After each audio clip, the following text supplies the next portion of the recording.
Oi, pessoal, tudo bem? Nesse vídeo eu vou conversar com vocês a respeito de efluentes de serviços de saúde. Efluentes hospitalares também pode ser, mas envolve também clínicas, né, especializadas.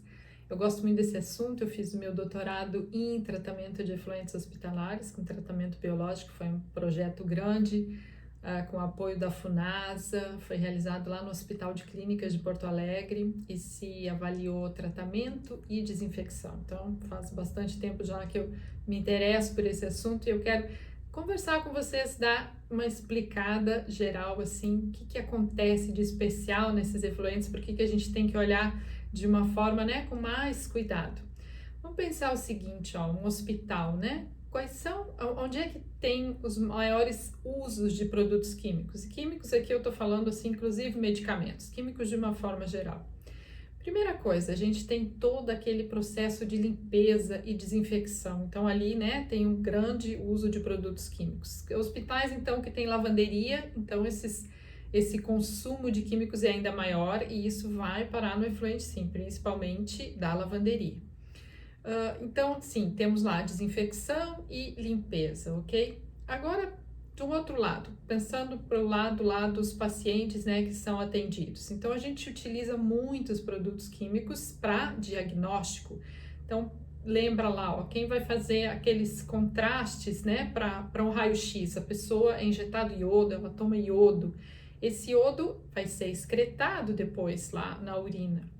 A mesma coisa para quem faz ressonância magnética, tem um composto lá que chama, né, um elemento que chama gadolínio, e isso é injetado na pessoa e isso aí não fica no organismo da gente, ele é excretado pela urina. Então, esses hospitais que, né, fazem muita ressonância magnética, é muito provável que a presença de gadolínio vai ser significativa lá no efluente. Então, isso assim a gente está falando só em diagnóstico, tem bastante, né, compostos e que são utilizados para fazer diagnósticos. E agora também tem todo o lado terapêutico, né? O uso dos medicamentos, o uso desses químicos com fins terapêuticos. E aí tem uma gama enorme, então vai se ter antibióticos, vai se ter antidepressivos, antiepiléticos, a parte de anestésicos também. E aí vocês podem ver que dependendo da atividade do hospital, vai se ter alguma característica, né, especial, algum metal, algum composto lá no efluente. Hospitais que fazem quimioterapia, a platina é um composto que é super utilizado para quimioterapia. E como é que isso vai parar lá então? Porque esses compostos, eles são excretados pelo paciente, né? Que nem os contrastes aqueles para fazer, né, os exames, eles não ficam no organismo da gente. Então pensa assim também um antibiótico. Um antibiótico ele não é metabolizado 100%, assim, ó, alguns 30%, 40% passa exatamente da mesma forma, ele não é metabolizado, ele é excretado tal qual a forma original dele. Então, por isso, imagina que se tem uma grande quantidade de pessoas ingerindo aquele medicamento no hospital e então tudo vai parar na urina, certo? É excretado e por isso essa quantidade maior então desses compostos. Aí, né, como eu falei, dependendo da atividade do hospital, vai se prever que tenha algum composto em mais quantidade do que outro. E também vai depender, assim, da época do ano, né? Por exemplo, no inverno, que tem mais casos de pneumonia, por exemplo, de gripe, ou que as pessoas são internadas por algum motivo e algum antibiótico é utilizado. Então, vai depender da atividade do hospital e da época do ano que é feito. E aí, a maneira que se tem de analisar isso, se pode, nem para todos os compostos tem uma técnica analítica disponível, mas existe uma maneira que é calculada, assim, a previsão, né, quanto que se pode estimar que vai estar presente lá no efluente. Então, por exemplo, para isso, vamos supor um antibiótico, ok? Eu vou saber dos dados do fabricante qual é a estimativa, né? Porque os fabricantes, os laboratórios, eles fazem esses estudos de quanto a pessoa absorve, de quanto é excretado, que tipo de metabólitos tem. Às vezes tem algum outro tipo de metabólito, não exatamente aquele composto original, mas algum outro que também pode ter algum efeito antimicrobiano, por exemplo. Então, para se fazer uma estimativa de quanto vai ter presente de um determinado composto lá no efluente, vai se saber quanto de água é consumida no hospital, certo? Por leito, por pessoa lá, por dia. Vai se ter o dado desse medicamento, então eu sei quantos por cento é excretado e eu preciso saber quanto isso está sendo utilizado no hospital, qual é o consumo. Então, com os dados do consumo, com os dados que eu sei de quanto esse medicamento é excretado e com o consumo de água do hospital, se pode fazer uma projeção de quanto vai estar presente lá no efluente. E aí, para se ter uma ideia quanto de água um hospital consome? Bom, esses dados da Organização Mundial da Saúde, ela nos informa que isso varia de 200 a 1.200 litros por leito por dia. Então, quanto mais desenvolvido um país, mais consumo de água vai ter. Essa água vai ser utilizada para tudo, né? Para limpeza, para todos os usos no hospital.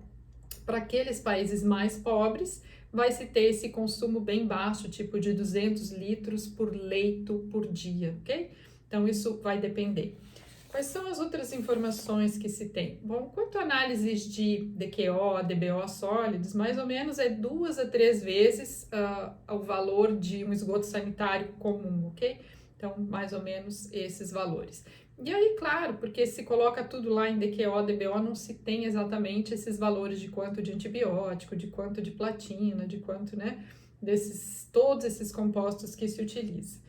E a remoção desses compostos, ela vai depender do tipo de tratamento que a estação recebe, ok? Essa estação que está recebendo, ela vai ter o quê? Esgoto, tratamento primário, secundário, terciário. Então, se precisa, o que a Organização Mundial da Saúde recomenda para essas redes que recebem, né, esgoto hospitalar? Porque não existe poucos hospitais tem um tratamento específico. A maioria lança direto na rede comum, na nossa rede de esgotos. Mas a Organização Mundial da Saúde, ela recomenda que esses laboratórios e as clínicas dentárias, elas tenham pelo menos um tratamento primário. Eu sei que hoje laboratório e clínica dentária, já alguém vem coletar, né? Precisa encaminhar para um local específico para fazer o tratamento em função desses metais e muitos químicos ali presentes.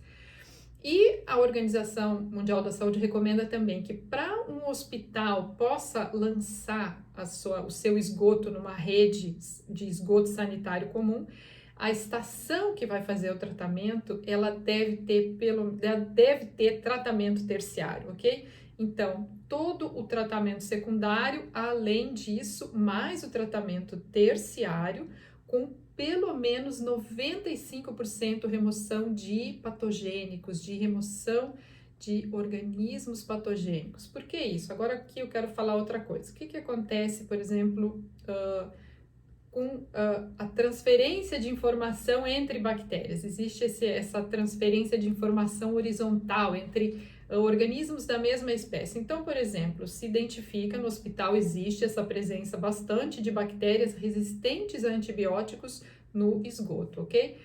Essa bactéria, quando ela morre ou quando sofre um processo de desinfecção, aquela informação da resistência, né, que está lá no DNA dela, ela fica em solução, ela está lá presente e isso penetra, certo? Pela parede celular, a membrana da bactéria, parede celular, ela é permeável. Então, essa informação, essa fita, esse fragmento de DNA que está lá presente na solução, na água, ela vai penetrar nas outras bactérias que ainda estão ativas e essa informação é incorporada. Então, por isso que quando, por exemplo, uma pessoa que desenvolveu essas bactérias resistentes a um determinado antibiótico, quando ela excreta, essas bactérias vão estar em contato, né, no esgoto com todas as outras, e essa informação genética é passada para as outras bactérias. Então, vai se ter um número muito maior de organismos resistentes àquele antibiótico. Então, por isso que a Organização Mundial da Saúde sugere que 95% de remoção bacteriana, de remoção de patogênicos aconteça nessas estações onde são tratados efluentes hospitalares, porque existe sim essa né, que transfere essa informação. E não se tem como analisar isso, é muito difícil se analisar, mas se sabe que isso acontece. Então, a maneira, né, mais segura seria fazer essa eliminação. Que tipos de tratamento secundário que pode ter? Os tratamentos assim, o que é muito recomendado? Então, por exemplo, um lodo ativado com um reator MBR também, porque as membranas vai se ter uma filtração muito grande, né? Se tem um processo de desinfecção ali, já que muitos organismos são mantidos. Então, esse efluente já sai, um efluente de um reator MBR, ele já sai com uma qualidade muito boa, sólidos muito baixos.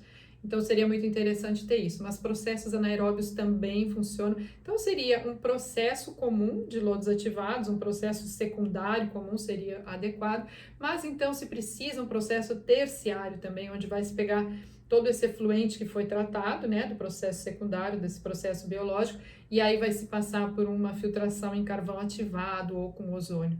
Eu, particularmente, eu trabalhei com ozônio, e é excelente para desinfecção, não tem recrescimento, o ozônio realmente é muito bom, mas o que acontece assim é que existe uma geração de compostos, né, subprodutos da desinfecção que não são nem conhecidos, que não se sabe nem o que está se formando, assim, mas pode realmente, daí é um caso de se avaliar, por exemplo, ozônio e carvão ativado, talvez seja uma excelente opção, fazer uma ozonização e depois uma filtração em carvão ativado, processos oxidativos avançados também.